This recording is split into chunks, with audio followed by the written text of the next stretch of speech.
जी हाँ दोस्तों, उत्तराखंड में एक बार फिर से कुछ वैसा होने की आहट सुनाई पड़ने लगी है जैसा कि उत्तराखंड की जनता के साथ होता आया है। इस बार सीएम धामी की ही कुर्सी दांव पर लगी है। कभी भी कुछ बड़ा हो सकता है दगड़ियों। ये मैं क्यों कह रहा हूं, ये बताने के लिए आया हूं कि कैसे अपनों को ही अब धामी खटकने लगे हैं। साथ ही यह भी बताऊंगा कि सीएम कब तक रहेंगे पुष्कर सिंह धामी। बेहद अहम खबर लेकर आया हूं दोस्तों। नमस्कार, पहला मैं पंकज रौतेला, आप देख रहे हैं उत्तराखंड न्यूज। दोस्तों, क्या एक बार फिर हम सब अपना सीएम बदलते हुए देखने वाले हैं? क्या वैसा ही कुछ होने जा रहा है जैसा इससे पहले होता चला आया है? इस छोटे से प्रदेश ने अपने 25 सालों में कई सीएम रातों रात बदलते देखे। मौजूदा वक्त में जो खबर आ रही है वो है धामी की कुर्सी को लेकर कि खतरे में धामी की कुर्सी है। सब बताऊंगा आपको कैसे और क्यों, ये जानकारी आपको मैं बताने आया हूं। आपसे बस इतनी सी गुजारिश है कि आप अंत तक मेरे साथ इस वीडियो में जरूर बने रहें ताकि मैं हर जानकारी आपको बेहतर तरीके से बता पाऊं। दगड़ियों, उत्तराखंड की राजनीति हमेशा से उतार चढ़ाव और अस्थिरता का प्रतीक रही है। प्रदेश ने पिछले 2 दशक में कई मुख्यमंत्रियों का कार्यकाल देखा, लेकिन स्थिर नेतृत्व बहुत कम नजर आया। मौजूदा मुख्यमंत्री पुष्कर सिंह धामी को जब बीजेपी ने सत्ता की बागडोर सौंपी थी तो उन्हें युवा चेहरा, साफ छवि और संगठन का भरोसा बताकर आगे किया गया था। लेकिन अब चर्चाएं तेज हैं कि धामी की कुर्सी खतरे में है। और सबसे बड़ी बात यह है दगड़ियों कि यह खतरा विपक्ष से ज्यादा अपने ही दल वाले खेमेबंदी कर पैदा कर रहे हैं। दोस्तों, मैं इस खेमेबंदी का जिक्र करूं उससे पहले आप 2 बयान देख लीजिए, सुन लीजिए। लेकिन हमने तो कोई बात नहीं किया। अध्यक्ष हमारा है, उपाध्यक्ष कांग्रेस का है और कांग्रेस पुराने ढर्रे पर चल रही है। कांग्रेस बदलना नहीं चाह रही अपना। ये सवाल धामी ने किया ही क्या है? धामी तो वो मतलब मैं एक चीज बता दूं, कोई लंबा मुख्यमंत्री रहे इसलिए वो अच्छा मुख्यमंत्री नहीं होता। अगर आप में से कोई पॉलिटिकल साइंस का विद्यार्थी हो और क्योंकि आप राजनीति कवर करते हो मीडिया के रूप में, तो आपको भी राजनीतिक समझ होगी। अच्छी सरकार वो नहीं होती जो लंबी चलती है। अच्छी सरकार होती है जो जनहित के लिए अच्छे निर्णय लेती है। चाहे वो एक भैरव सिंह, आज अगर परमार का नाम लिया जाता है हिमाचल में, कैरो का नाम लिया जाता है पंजाब में, इसलिए लिया जाता है उन्होंने हिमाचल को, पंजाब को, पंजाब जो आज पंजाब दिखता है, जो हिमाचल आज दिखता है, वो बनाया। तो अच्छी सरकार वो नहीं है कि जो लंबा चला। अच्छा मुख्यमंत्री वो नहीं कि जो लंबे समय तक कुर्सी पर रहे। अच्छा मुख्यमंत्री वो है, अच्छी सरकार वो है जो कम समय रहे लेकिन ऐतिहासिक निर्णय करे। आप मुझे बताओ, जिस तरह निशंक के समय में ऋषिकेश की जो घोटाला, भूमि घोटाला हुआ था, हरिद्वार प्राधिकरण से रिपोर्ट एक ही दिन आई, मुख्यमंत्री की तरफ से पत्र गया, उसी दिन प्राधिकरण में गया, उसी दिन रिपोर्ट आई और उसी दिन जो है जमीन आवंटन कर दी गई ऋषिकेश में। वही खनन पट्टों में हुआ है। मुख्यमंत्री की ओर से आदेश हो रहे हैं, सचिव की ओर से आदेश हो रहे हैं, डीएम की रिपोर्ट सेम डेट लग रही है और सेम डेट खनन का पट्टा या क्रेशर स्वीकृत हो जा रहा है। बहुत बड़ा घोटाला है खनन घोटाला। अगर आज ईडी खनन घोटाले की जांच कर दे उत्तराखंड में तो भाजपा सरकार इसमें जेल में होगी। हमको उत्तराखंड चाहिए, उत्तराखंड चाहिए। उत्तर प्रदेश की कुछ संस्कृति से अलग हो, कानून व्यवस्था लचा रहे, मेरे यहाँ ठीक हो, मेरी संस्कृति बची रहे, मेरा पर्यावरण ठीक रहे। क्या हमको दिखता है किसके लिए उत्तराखंड मांगा?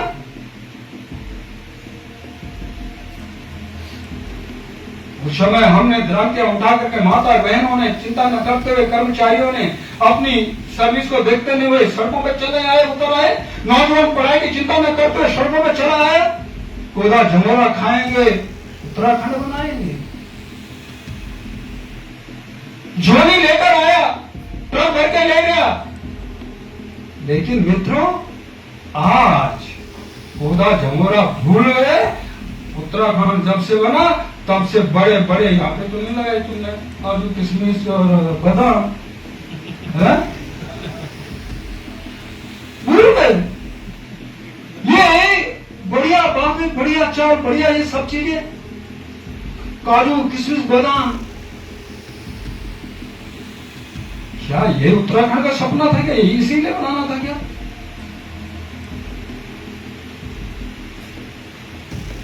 कितना जल्दी भूल जाते हैं।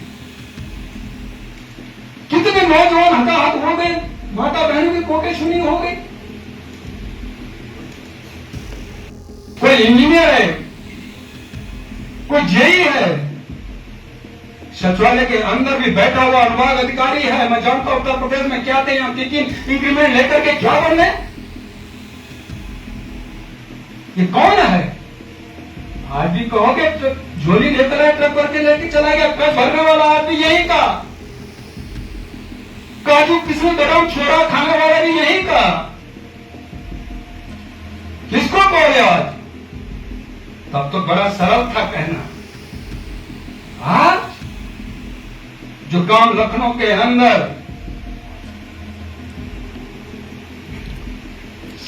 आसानी से हो जाता था, आज अलवार में जाकर देखें या कहीं जाकर के देखो क्या हालत है। इसके लिए उत्तराखंड बनाया था क्या? किसके लिए उत्तराखंड बनाया? इसलिए यह सोचने का विषय है। जी हां दोस्तों, पहले तो विरोधियों ने मौका देखा और बीजेपी के साथ ही धामी और सरकार को घेरने की शुरुआत हो गई।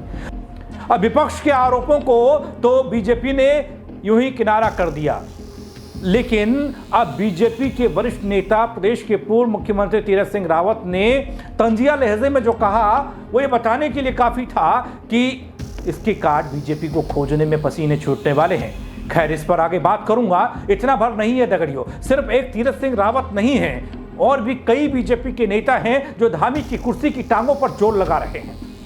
अब वो भी आगे आपको बताऊंगा, लेकिन उससे पहले एक बात वैसे तो सब जानते हैं लेकिन बताना चाहूंगा, फिर भी कोशिश करता हूं बताने की।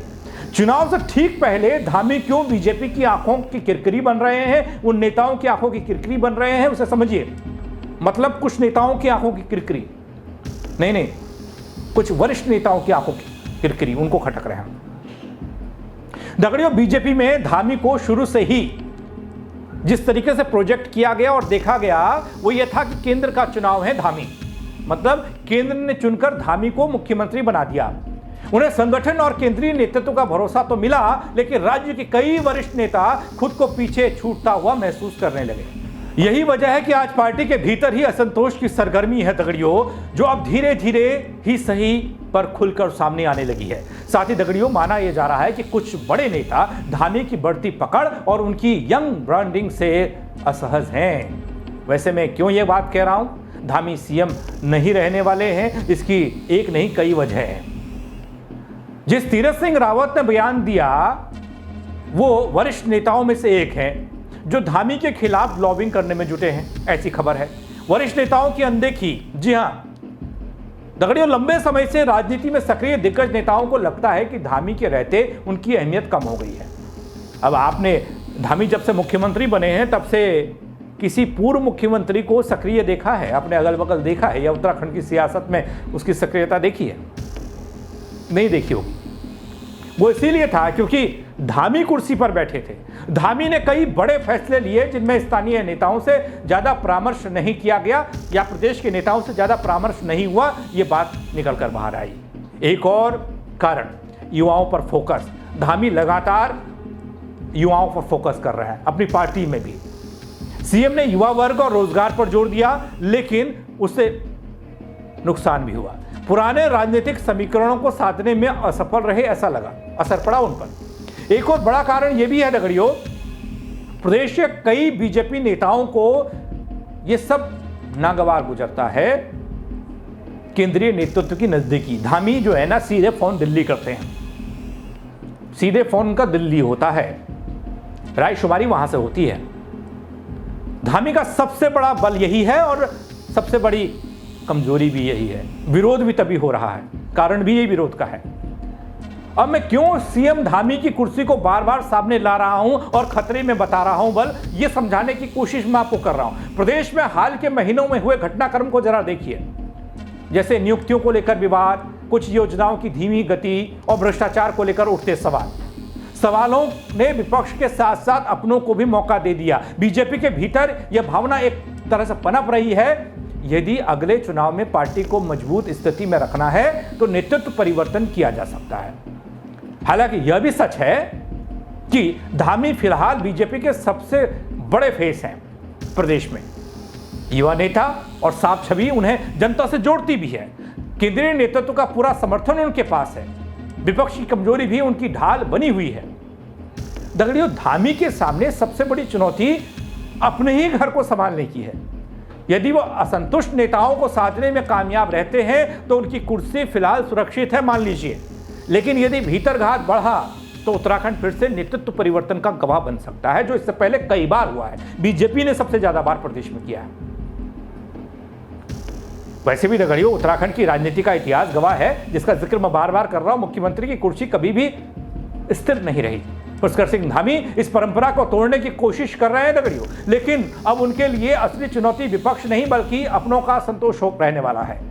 यही वजह है कि धामी की कुर्सी पर खतरे के बादल लगातार मंडरा रहे हैं। आप उत्तराखंड का इतिहास उठाकर देख लीजिए। स्वर्गीय नरेंद्र तिवारी को छोड़ दीजिए, बाकी सरकारें देख लीजिए। एक नरेंद्र तिवारी ही ऐसे मुख्यमंत्री थे, उनकी सरकार ऐसी थी जो पूरे 5 साल रही। 2000 में प्रदेश अलग हुआ उत्तर प्रदेश से। तब मुख्यमंत्री कौन थे? नित्यानंद स्वामी। चुनाव नजदीक आता देख मुख्यमंत्री का चेहरा बदल दिया गया। भगत सिंह कोश्यारी को कमान दे दी गई, लेकिन भगत सिंह कोश्यारी भी चुनाव नहीं जिता पाए। सरकार बन गई नरेंद्र तिवारी की। वैसे मैं सिलसिलेवार बताने चलूं तो कई मुख्यमंत्री देखे हैं, बदलते देखे हैं, चाहे तो बता भी दूं। जिस तरीके से नरेंद्र तिवारी की सरकार 5 साल चली और उसके बाद ये भरोसा प्रदेश की जनता को हुआ कि आगे सरकारें आएंगी तो वो भी 5 साल चलेंगी, लेकिन बेड़ा गर्क कर दिया। बीजेपी की सरकार भूपेंद्र खंडूरी है जरूरी का नारा दिया था, याद है आपको? खंडूरी जी आए, बीच में रमेश पोखरियाल निशंक को मुख्यमंत्री बना दिया गया। चुनाव नजदीक आ रहा था, फिर से दोबारा से खंडूरी साहब को ले आए। यही चलता आया है। अब बीजेपी की इस परंपरा को कांग्रेस ने भी निभाया दगड़ियों। आपको याद होना चाहिए, हरीश रावत मुख्यमंत्री बने, लेकिन बीच में ही टांग खींच दी गई कुर्सी की। हरीश रावत हटे तो कौन मुख्यमंत्री बना? आप सब लोग जानते हैं, विजय बहुगुणा को कमान दी गई। वैसे ही इस सरकार से पहले की सरकार, आप देखिए, जब चुनाव हुआ, त्रिवेंद्र सिंह रावत मुख्यमंत्री बने, फिर से देखा कि सत्ता के खिलाफ माहौल बन रहा है, त्रिवेंद्र सिंह रावत के खिलाफ माहौल बन रहा है, तो तीरथ सिंह रावत को मुख्यमंत्री बना दिया गया। अब तीरथ सिंह रावत मुख्यमंत्री बना तो दिए गए, लेकिन वो चीजों को संभाल नहीं पाए ढंग से। सीधी सी बात यह है, बीजेपी आलाकमान समझ गया चुटकियों में, उसने कहा नहीं, काम खराब हो जाएगा। तब सीधे उस वक्त जो चेहरा सामने आया वो चेहरा था पुष्कर सिंह धामी का। देखिए ना, कितनी बार नेतृत्व परिवर्तन, अगर मुख्यमंत्री ही बदलते रहेंगे तो फिर हो गया प्रदेश का विकास। सोच लिया प्रदेश के बारे में। सियासी पार्टियां तो इसी उधेड़-बुन में लगी रहती हैं बल कि कब कौन से चेहरे को आगे करना है, कब किसकी टांग खींचनी है, कौन सा मुख्यमंत्री कब बदल देना है। तो आपके मेरे बारे में सोचने वाला कौन है? अब ऐसी ही खबरें यहां आ रही हैं। चुनाव नजदीक है, 27 में चुनाव होना है, और खबर यह है कि चेहरा कहीं बदल ना दिया जाए। इतना तो तय है कि बीजेपी पुष्कर सिंह धामी के नेतृत्व में चुनाव लड़ने नहीं जा रही है। लेकिन अगर पुष्कर सिंह धामी नहीं तो फिर वो चेहरा कौन? आपने कुछ एक्टिविटीज देखी होंगी बीते कुछ दिनों में, दिल्ली से लेकर देहरादून तक। हालांकि इसमें मोड़ दिया गया मुद्दे को, कह दिया गया कि मंत्रिमंडल विस्तार को लेकर चर्चा ये फैला रहा हूं, लेकिन नहीं, अंदर खाने कुछ और चल रहा है। जो पूर्व मुख्यमंत्री रहे त्रिवेंद्र सिंह रावत एक ही कुर्ते में देहरादून दिल्ली चक्कर लगा रहे हैं। इसके मायने क्या है? नेताओं से मुलाकात की सोशल मीडिया पर लगातार फोटोज डाल रहे हैं वही पूर्व मुख्यमंत्रियों के साथ। इसका मतलब क्या है? क्या कोई नई लॉबिंग शुरू हो चुकी है? जैसे ही नई खबर आएगी, अपडेट मिलेगा दोस्तों, सबसे पहले आप तक पहुंचाऊंगा। लेकिन इस खबर को लेकर आपकी राय का इंतजार रहेगा। क्या आप कहेंगे? आप कमेंट के जरिए मुझ तक पहुंचा सकते हैं। साथ ही खबर को लाइक करें और हर किसी तक पहुंचाएं, शेयर करें, जरूर करें। बहुत शुक्रिया मेरे साथ जुड़ने के लिए। जय उत्तराखंड दगड़ियों।